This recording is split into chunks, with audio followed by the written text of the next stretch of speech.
We bring you these guests, experts in certain fields, and they do tell us a lot about their industry and the progress they are making as we are looking at developing the country to the middle income status before 2030.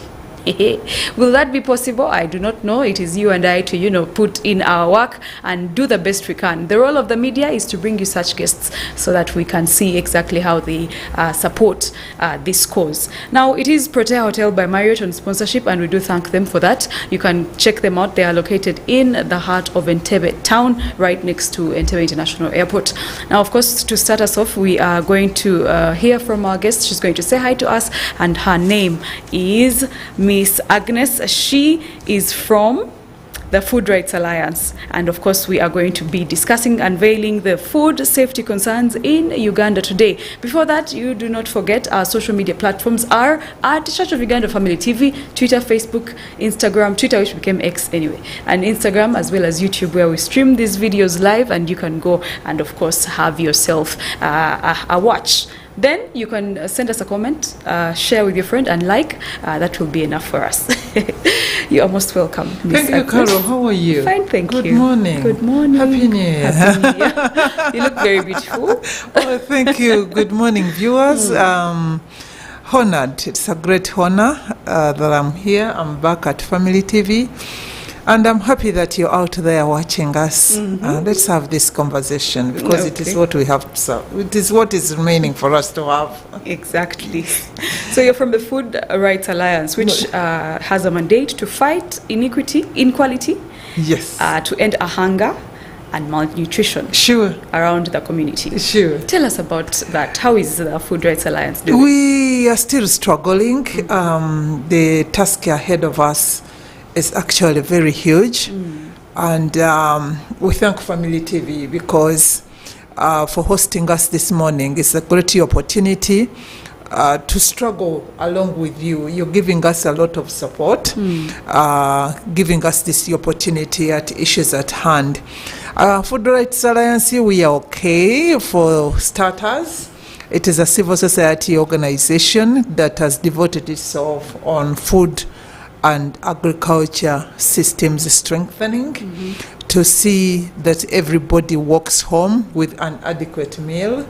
Nobody by choice, maybe by choice, goes to bed hungry. That we have a quality population that we desire to have in the middle income status that we are talking about. And to see that everybody has sustainable access to safe, healthy, and nutritious diets. Yes. So that is what we are dealing with every day, and we do desire to live in a world, in a Uganda, free from hunger and malnutrition. So I bring you greetings from the rest of Uganda, where at least for the first part of the year, I've had an opportunity to go around the country, but my trip is still going. Okay. Yes. You still have other places to visit? Yes, I do still have so many other places to physically go to. And I pray that I get the resources, including time and health, to go there. I have been to Karamoja. And accessing Karamoja, you must have gone through Busoga, you go through Bodama, you go through Bogishu, then you go through Teso, and then you eventually end up in Karamoja. I have been in Acholi sub-region, and therefore I had an opportunity to go through parts of Bunyoro, parts of Lango to access Acholi, and I have had an opportunity to go to Kabale, that is Chigeze sub-region, and that one gave me an opportunity to go through part of Buganda, and then through Ankole, and then I end up in Bogishu, and just last evening I returned from this Toro sub-region, of course going through parts of Buganda and a little of Bunyolo, and then you end up in Toro sub-region. I have had an opportunity to go by the water, Lake Victoria landing sites. It was also a very good experience. I'm still having a very big route to run because I want to put my ears on the ground and my eyes a bit of it to observe and see what is exactly going on. Is what the statistics telling us resonating with what is physically happening in as far as food availability, food safety, and nutrition is concerned. Okay, thank you so much. Now, as you traversed Uganda, as you went through those areas, could you please shed a light on the findings that you made? What exactly was on the ground? What is the truth about the matter? Yes, the media reports what it wants, but you were there live. And what is the food situation in those areas of Uganda? Actually, don't condemn yourselves that you report what you want. You relay the information just as you get access to it. We have just received as a country the Uganda Health Demographic Survey, UDHS. We received it, I think, early this year. We have had other panel survey reports that actually indicate in Uganda here, 34 million people. We are not talking about percentages. We are talking about value. 34 million people in Uganda are actually food insecure. Wow. They are very food insecure. If they had something that looked like a meal yesterday, they are not very sure whether they will have one today. They cannot consistently have enjoy the 3 minimum meals a day. The children under 5 are having the same meals like adults or even less. 34 million Ugandans. And remember, statistics say until we get the new census indicates that we are ranging around 45 million people to 49 million people. But 34 million of those cannot have at least the minimum 3 meals a day. The study further goes to tell us that around 10.4 million people in Uganda are severely food insecure. Severely food insecure. Remember, we had the 34, now we have the 10.4. We are already in 40. Yeah. We are already in 40, and those that are actually having adequate meals are just a handful of them. So part of my field travel and engagements at the countryside, I really wanted to put my hands and my feet in the waters and feel the warmth. Really, the studies indicate the same. And we have a problem as people in Uganda. Both the right holders and the duty bearers. People have a tendency of thinking that when it rains food. I think we just have it in our mind that when it rains, they will automatically plant and then we get the food. It is quite very unfortunate. I was in Toro sub-region, one of the most gifted parts of this country. If you know a gifted food security part of this country is Toro. I think they compete with Bogishu. And you cannot imagine the levels of malnutrition in Toro. I had a discussion with the district health officer in Kabarole, and was telling me the numbers of people in Toro that are dying of non-communicable diseases is also at a growing rate. So in terms of statistics from national statistics, that is the state of food and nutrition security. We have been able to reduce on average in some areas the numbers of children that are suffering stunting, but the national average instead is going up. Okay. So that is very, very worrying. If you think about us going into the middle income country, middle income status as a country, there is nothing that goes into middle income status. It is the population. Okay. And Carol, the population must be a quality population. Yeah. A quality population is not only an educated population. Actually, you can't achieve an educated population if you do not have a nourished and food secure population. You're not going to have a healthy population if actually you do not have a nourished and secure, a food secure population. The fundamental and ultimate form of quality of the population is how well that population is nourished. So that worries us, those of us who decided to look at the fundamentals, major in majors and minor in minors. We decided to major in food because food is major. You cannot achieve the education outcomes with a poorly nourished population. Carol, in this population, it is actually very worrying. And we want every viewer to be worried even worse than we are. We are having malnutrition, stunting, and undernutrition going high. But at the same time, we are having obesity and overweight also growing. Yes. What does it tell you? That there's so many million people that I told you that do not have adequate meals. They are getting undernourished. Their children are getting stunted. But the other remaining fraction that you could say, okay, around 2-3 million people are having access to adequate meals, we are seeing obesity and overweight also growing. It tells you that by the time we get into the middle income status, our parliament is going to be dominated with undernourished adults. At the same time, on the other side, sick adults that are suffering from NCDs because they have grown up with overweight and obesity. That is the kind of parliament we are going to have in the middle income status. That is the kind of judiciary that we are going to have. That is the kind of cabinet. That is the kind of, just think about any service delivery infrastructure or structure that you could think about.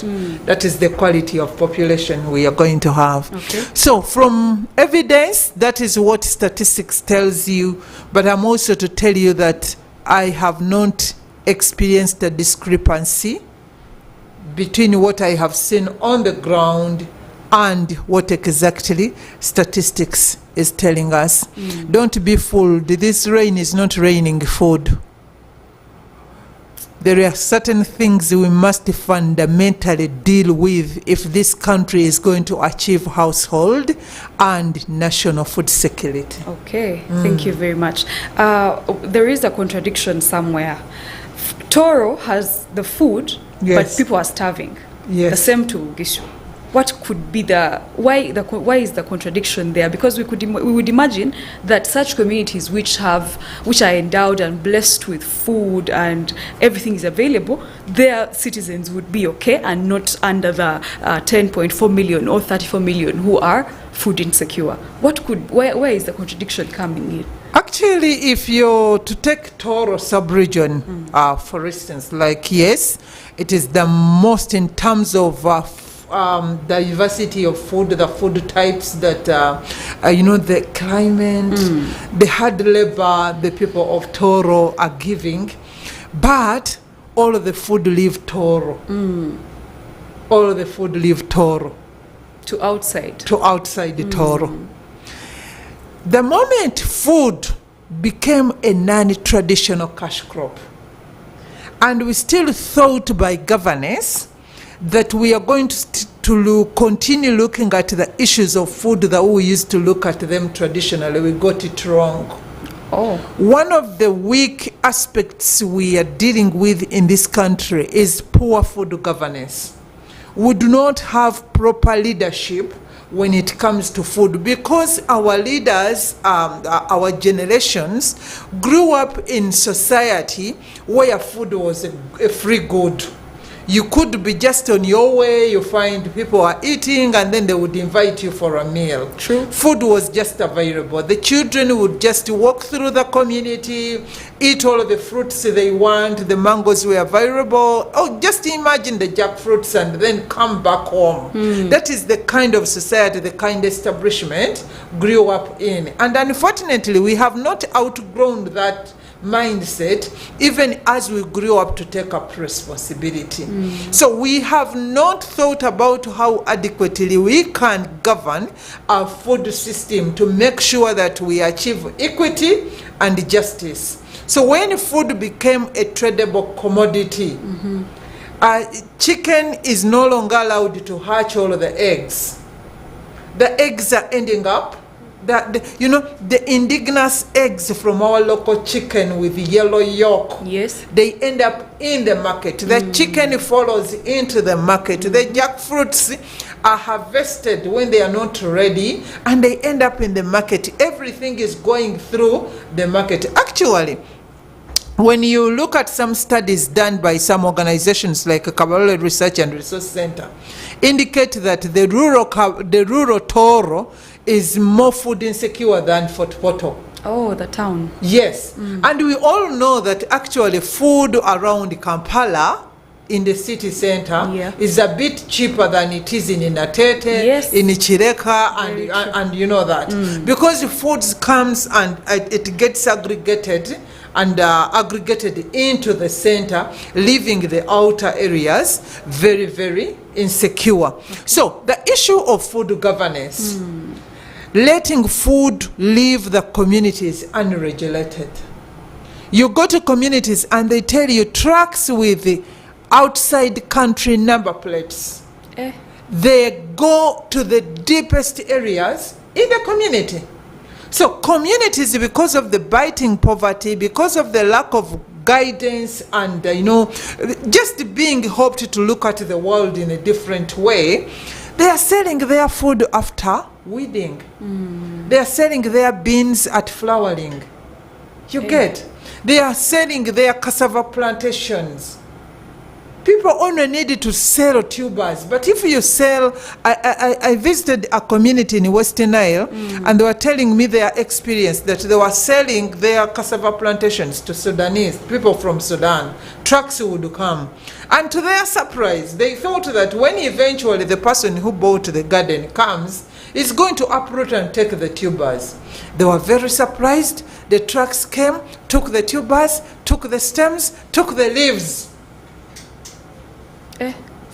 And so that means that farmer has been disempowered, doesn't even have the next stem to plant when new rains of this nature come. So all of the food leave for the market. Good food go to the market, and it goes to the market at a very minimum price. Let me talk about price. Okay. Look at a food commodity like maize. It has been leaving the farming communities at less than 500 shillings per kilo. Do you know that what it means? The bar of soap is at 7,000. Yes, it is. How many kilograms of maize can that household have to sell to be able to access a basic commodity like a bar of soap? Of recent, Parliament is proposing in the tax bill that the price of kerosene, mafuta ya taa, should be equivalent to the price of diesel. And they give reasons like people are adulterating diesel using paraffin. And somebody can quickly think they are right. But do you know not even 50% of the total population in Uganda is connected to the national grid? The bulk or the majority of the people in Uganda are using kerosene. True. So if kerosene price rises to around 5,000 per litre, this is the only energy the rural farmers, the rural communities have to light up their houses. So how many kilograms of maize did that farmer need to sell to access 1 litre of kerosene and light up his or her household? There are so many kilograms. So that means that the farmer has to get rid of, in volume, a lot of maize from the household to be able to access the basic need. This is one other aspect how food leaves the households. The moment we make the other aspects of living, livelihoods, very, very expensive, the farmers that are predominantly dependent on the food that they have produced will have to lose a lot of food just to get a smaller commodity. You know, the school fees, the health. So that is one other reason why even those communities that we thought that their food system is a bit stronger they end up being hungry, they end up being undernourished. Okay. We have seen incidences where farmers and communities have not been helped to understand the true value of our food. Actually, many people that are watching me today, they have not appreciated the true value of our food in Uganda. When you eat the real food, we call it the real food. Forget about the plastic foods that you're eating, the dead foods you're eating. So people sell real food, Organic food. real food, to buy dead food. Oh. Yes, a man gets the eggs from the laying bat at home, sells it in the trading center, and buys soda. You get? So these are some of the things that are happening in our communities, but the biggest issue is that the communities in the rural areas cannot access the basic needs unless they have sold off everything that they have been able to produce. Therefore, the issues of food governance are very, very, very important. We need to wake up at all levels, and this is partly the conversation I've been having with the local governments where I have been going. How do they reoccupy their space and provide leadership in as far as food security is concerned? We can no longer as a country leave the fundamental aspect of our national security into the hands of nobody. Wow. All right. So you mentioned that certain things have to fundamentally change or fundamentally be handled or dealt with. And my question would be, we have stakeholders like, actually, let's not first look at stakeholders. Let's look at the government. It is setting different laws in regards to this area. We have different leadership, like you mentioned, but is the leadership not doing what it's supposed to be what is supposed to be done?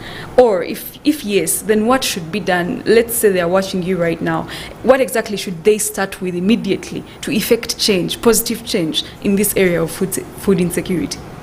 It is only last year that cabinet ruled, even when government have decided to take back agencies into their mother industries, although they are failing on so many fronts. Yes. They did too much. But we are happy that last year, 2023, cabinet resolved that an institution on food be established under the ministry, an authority on food be established under the Ministry of Agriculture. Although the biggest focus and concern of government was around food safety. Remember what I told you at the start? Our leaders still think that food is there, and therefore our biggest concern is the issue of food safety, which is true. We are having very many challenges with the safety of food in our food system, which is a going concern. So Uganda we are becoming very interesting. There are cases of actual inadequacies in the quantity of food, but what is most worrying that even the food that is available largely is not safe. So we are happy that cabinet resolved to establish a new institution in the era of merging institutions to deal with the food safety and the use of agrochemicals and so on and so forth. So that was a step towards the right direction. But we are seeing a lot of sluggishness. We are seeing a lot of sluggishness. We are not moving at the same pace. I know that if the president wants something yesterday, it can be given early morning today. Very, very true. It is true. But I'm concerned why, ever since cabinet resolved this, there has not been an expedited process to deal with the problem we are dealing with as a country yesterday. So we need institutions. We need the institutions to provide leadership both at local but also at national level, to define how our food system should look like as Uganda, to guarantee the people outside there that we can actually feed them, because Uganda feeds the whole of the eastern horn of Africa, Uganda feeds a part of Asia, Uganda feeds Europe. And all what our food recipients want is to give them guarantee that our food system is credible. It is going to sustainably give them the supplies that they need without actually depleting the base, but also give them the safety food, the safe food that they desire. Let us talk about a case in point, the issue of aflatoxins. This is an aspect of negligence. This is an act of greed. It is an act of carelessness. You know, I went through Palisa to be able to get out from Kumi and then go through Soroti to go to Karamoja. And they are still drying maize, cassava chips on the road, on the ground. It is happening everywhere. And in every community. Do you know that we have more leaders than we have extension workers in this country? We have more leaders in this country than we have health workers. We are actually having more leaders than we have the police in this country.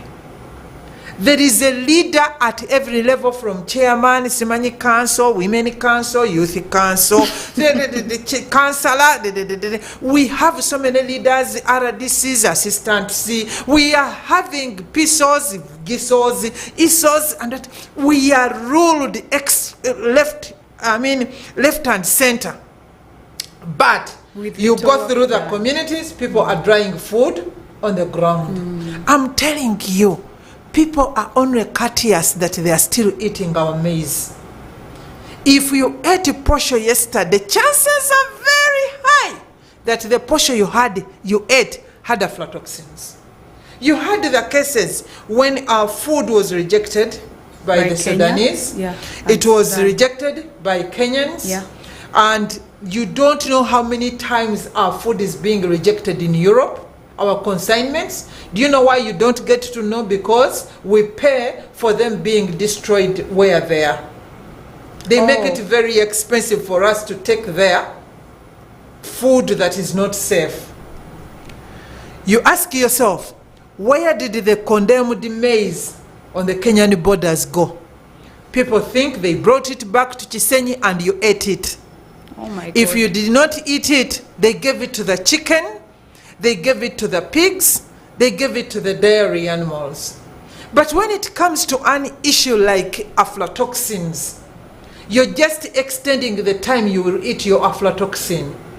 Because if you've not eaten it in the posho and you have given to the chicken, you will eat it in the eggs. You will eat it in the milk. You will eat it in the chicken thigh, in the chicken wing. You're just extending it, if you're lucky that those birds have not died.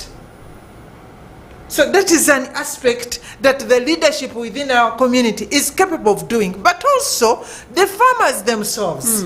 They know a farmer who induces the drying of the grains by spraying it with hazardous chemicals, condemned chemicals. Everybody in the community knows that Carol sprayed her maize. And they let her walk scot-free, thinking that Carol's maize, I don't know where it will end. It ends up with your clean maize, but it ends up in the school where children are. Because the information we are having is that the biggest consumers of our contaminated maize are our children in school. Look at people who are adding beans to millet flour.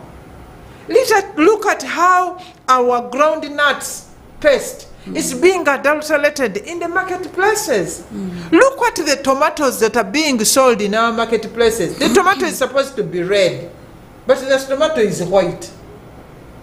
The vendor, the market leader, the buyer, they are all buying and dealing with the white tomato because somebody sprayed it with the Macozeb. So the challenges that we are dealing with, one, to make the food available, are enormous. How much are we giving our extension workers to help the farmers produce right? How much is being given to our commercial officers? How much is being given to the agriculture police to scout around and get hold of scrupulous dealers? Who is inspecting the kind of chemicals, the kind of seed that we are using? Are we short of leaders? We are not short of leaders.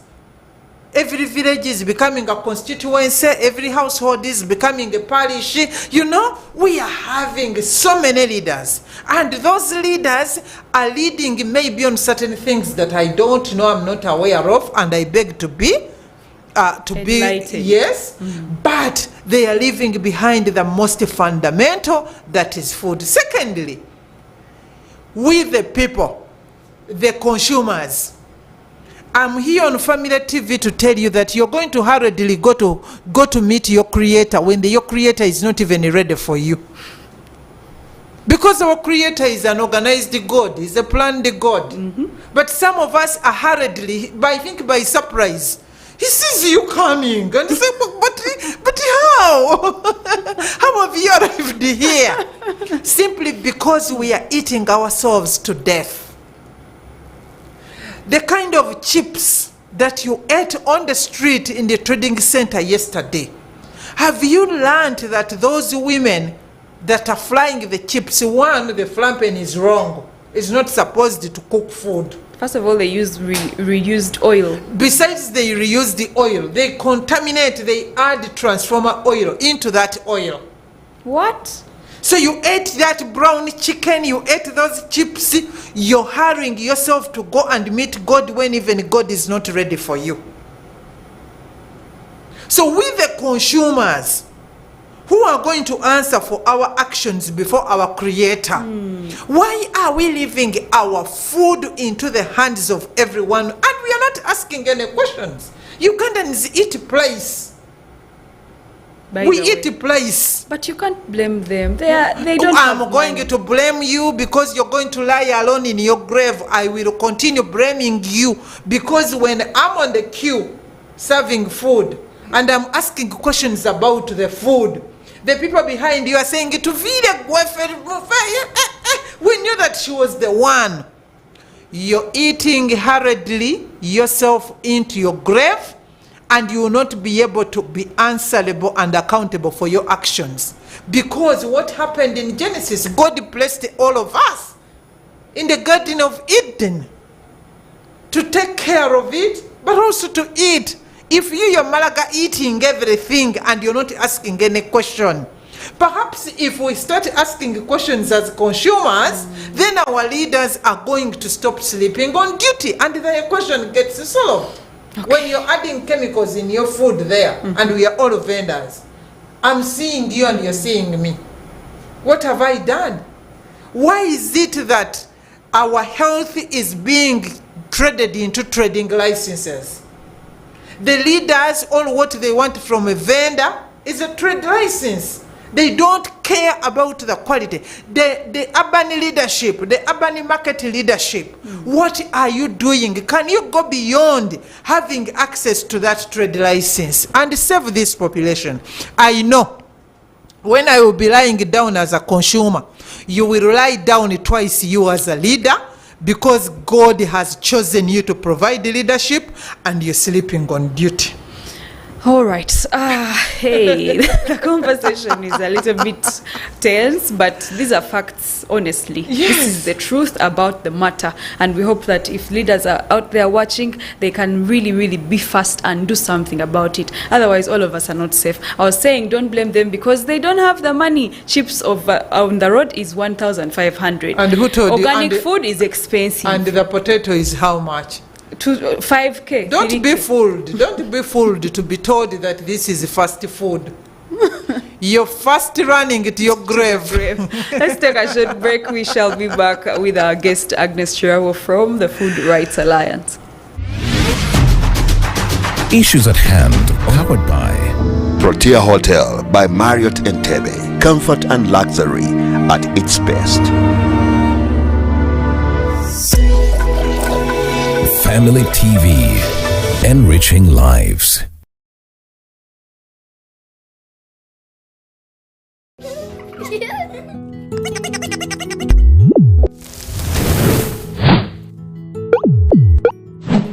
Safe screens, safe kids. Dear ones and viewers, this is Safe Screens, Safe Kids message for each one of you. We must be curious about what our children are watching. We must be interested in what our children are really pursuing, even when we are not there. For the policy makers, what do you have in place to safeguard our kids? My name is Alhaj Latif Sewagala Sengendo, Director, Kisasi College School. Pornography on these gadgets is killing our learners, is killing our children. Therefore, if we are to have these gadgets to our children, we must ensure that we get experts who can block channels that we feel or apps that we feel are very dangerous to the lives of our children. Together, we can have these gadgets free from applications that can spoil our children. What our children see, what our children consume on social media platforms, on televisions, shape their belief systems. I'm calling upon you to join us in the fight in producing content that is age appropriate, culture appropriate, so that our children grow up in the way that we would love to appreciate. Our value systems are affected by the way we see, the way we behave, the way we sing, the way we dance, the way we send messages to our children. So join us and we will have a country to be proud of. Thank you. Children these days are so brilliant that they know so many, allow me to use the word hacks, they know many hacks as to do with phones or gadgets. Things that even an adult cannot do, these children can do them. And at times we wonder, when do they learn these things? And at times they can surprise you by doing something which you thought requires a technician. And that alone speaks volumes. That every time either we are asleep or when our phone is laid down, the children will pick it up. And to know that they are actually very far with this. Some of them have gone ahead because they have no good communication mechanism with their parents or their guardians.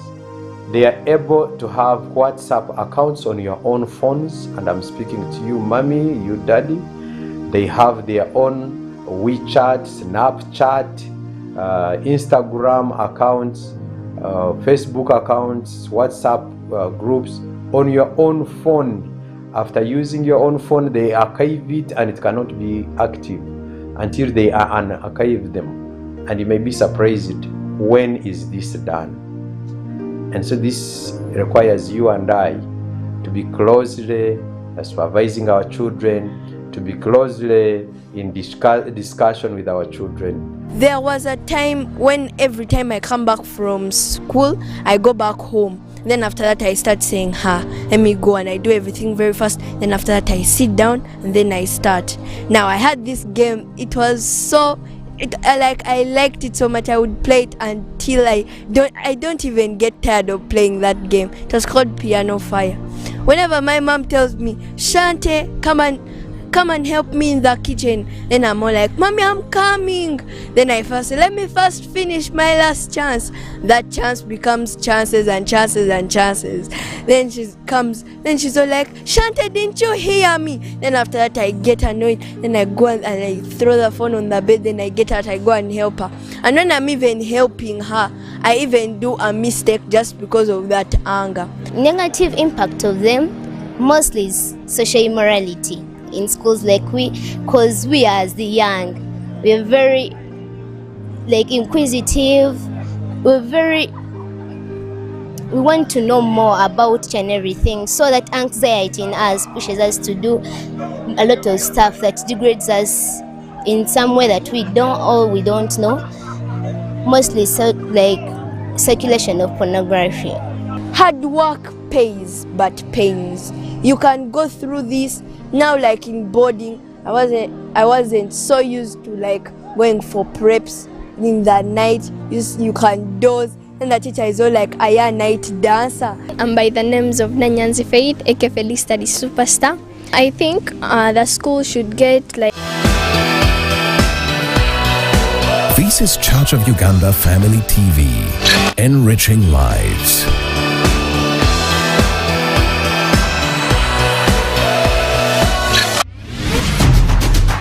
Issues at hand, powered by Protea Hotel by Marriott Entebbe. Comfort and luxury at its best.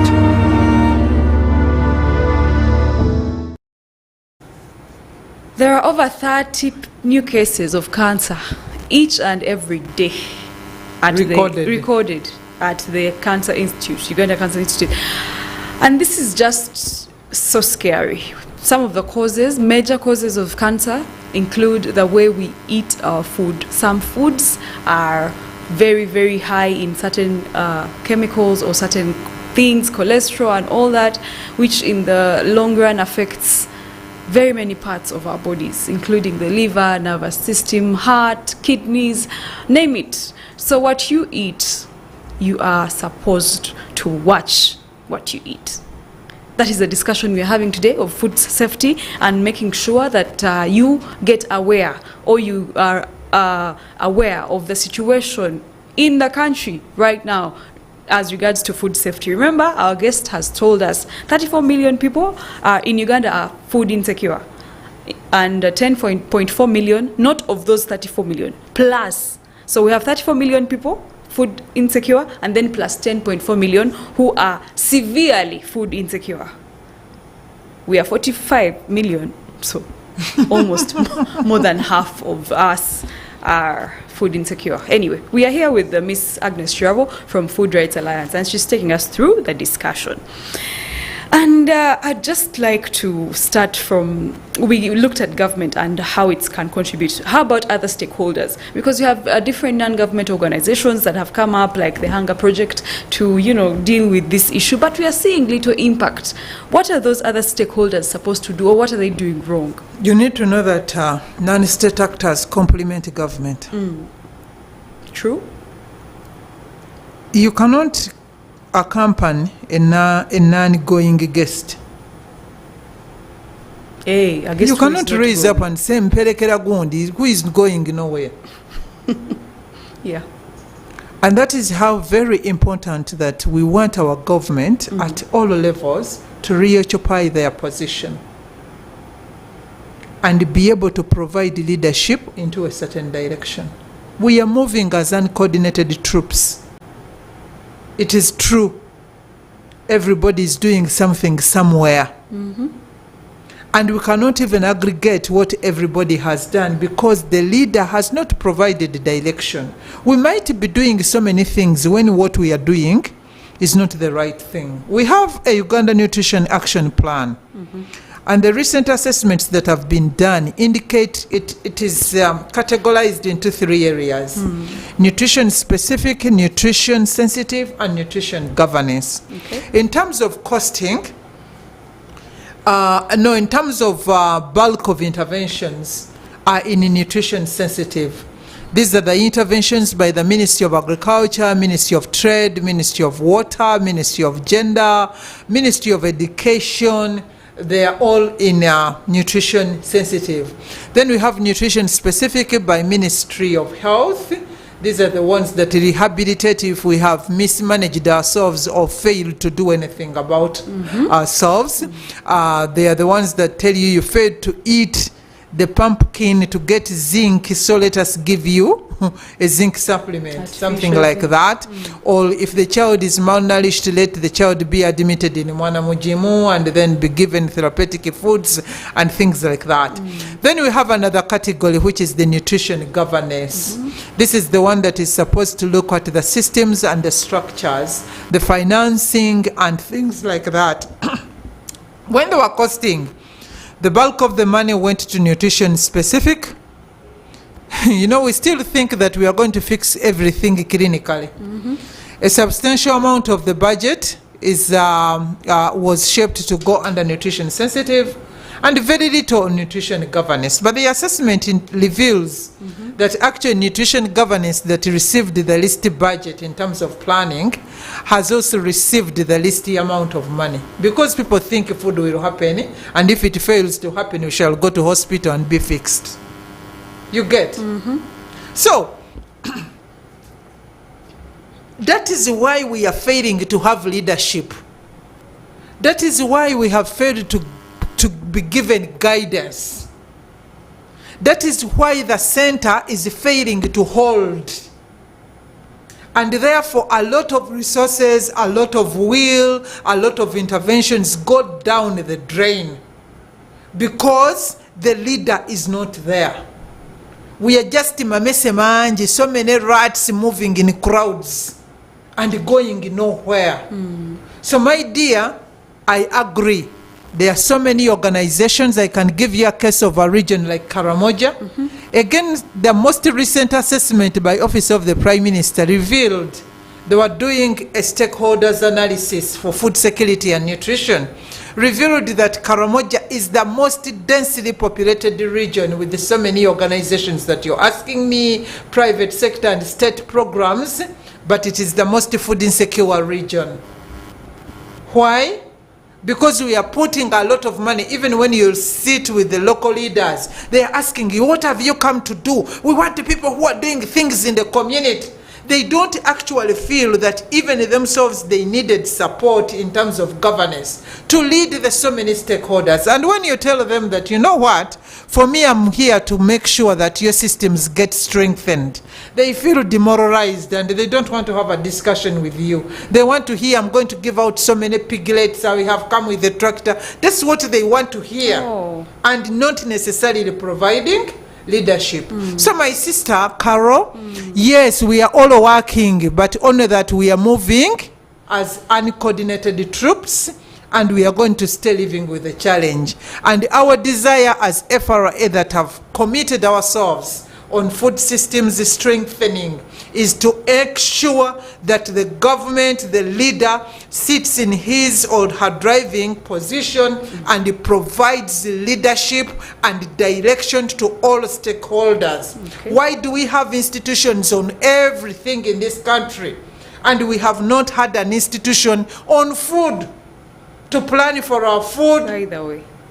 Yeah. To give direction, to congregate everybody who is making a contribution on food. You ask yourself, why is it that we do not have a food reserve? We do not have the national food reserves as a country. And then the president comes and says the farmers are chidachonka, hand to mouth. But also the country is hand to mouth. We do not have reserves. And I'm telling you, you know what the Bible talks about?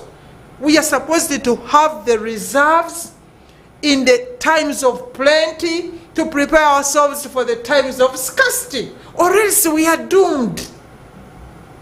This is the kind of situation. So my dear, I do not want anyone to turn an eye to any other person. I want all of us to focus on two things: responsibility as consumers, to be responsible consumers, responsibility as stakeholders, and we watch the actions of our neighbor, because we have neglected that and we have fallen victims of the same neglect. And awakening, we need to whip our leaders to give us direction. Otherwise, everybody in the household has some sort of responsibility. But if the leader of the household doesn't provide direction, this is when you're going to find the shoes in the cupboard, plates under the bed, plates not washed, the kitchen is dirty, nobody knows what is going on in that household. We cannot live, we cannot continue majoring in minors. The actual political, democratic security, social security, economic security is dependent on food security. The rest of the things we are doing cosmetics, and we are seated on a timing bomb. It's a ticking bomb. Because a hungry person is an angry one. True. And worse, a malnourished person is a stupid one, is a sick one, and we are not condemning them, but these are the realities. They don't think properly, thanks to the education system that just allows them to reproduce what they've been told and answer questions. When they come into the world that doesn't ask them any questions, they are roaming on the streets, they can't do anything. Of course. Because their cognitive capacities did not grow. So a sick population that is overweight and obese is suffering. Diabetes in children is on the rise. Cancer among the children is on the rise. Hypertension. Who thought that a younger child could be hypertensive? It is happening. We look at children in our schools walking like broilers like this, wearing very big shorts in P4. Oh my God. And you look at them and you look at a parent and say, if I had a chance, I would convict this parent. But things are happening. You have killed your child while you're watching. Okay, you kill yourselves, but you're killing your children. Carol, we are seated all on a ticking bomb, and not even me is safe because we are eating from the same food system.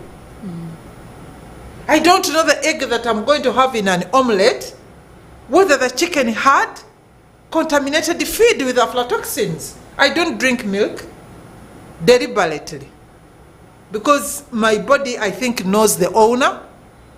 It rejects food, and this tells me that that particular food has gotten contaminated. Since 2019, I was a fish person. My body rejected the fish. Why? Because the fish has gotten contaminated. My body rejected the milk. I consciously take milk because milk is highly contaminated. So my dear, not even me speaking, not even you watching me, is secure. And I'm telling you, Carol, let us forget about the middle income. We are not going to live in that middle income when we are going to be spending a bulk of our personal but also public resources in the health systems. Treatment. On treatment. We are going to spend it on burials and funerals. Simply because we decided to major in minors and minor in majors. Yes. We are all greedy.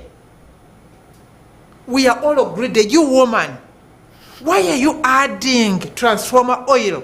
If I serve it on your plate, can you eat it? Then why are you adding it into the fish? Do you know that some food vendors, they can't eat the food they've cooked? It was Issues at Hand. Thank you so much for joining us, me and Agnes Chirao from Food Rights Alliance. Unfortunately, because of time, we shall end here. But the discussion should continue on social media. This is a very powerful discussion. Personally, I came in a different person, and right now, I feel so scared for my life. What am I going to do about it? I'm going to add some green to my food. I'm going to start taking green juice and kazire to make sure that I avoid some. Grow it in your compound. Exactly. Grow it. To make sure that I avoid some of these health issues. Because as I told you earlier, the cancer patients are increasing, cancer cases are increasing, kidney cases are increasing, liver, everything. And this is partly or partially because of the food that we eat, that we consume. So you out there, if you're a parent, please watch out for what your son or daughter is consuming and make sure that they don't grow obese like we are seeing in schools these days. It was Issues at Hand. My name is Carol, and I want to thank the production crew that I've worked with this morning, and from myself and them, it is a good morning. Issues at Hand, powered by Protea Hotel by Marriott Entebbe. Comfort and luxury at its best.